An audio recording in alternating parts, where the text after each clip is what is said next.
Ngán trở là anh hai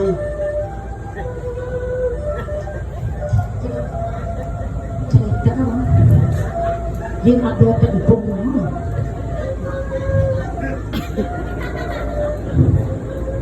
đó cho ba chục lần vậy mà hôn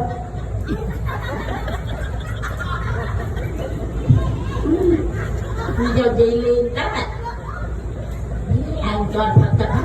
quá thì nó có riêng này còn bữa ghế sai làm là ăn bạc ghế còn ăn thôi ăn đi còn vô hết mưa nó làm cái gì bây giờ mình chịu ấy nó là hết đó là hết đâu không tiếng mà cho ăn thấu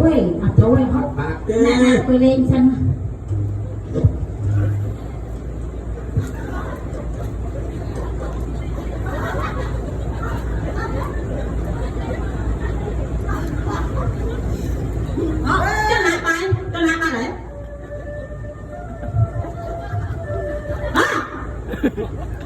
chị sao lại khai thọ bắt chị ông mà ăn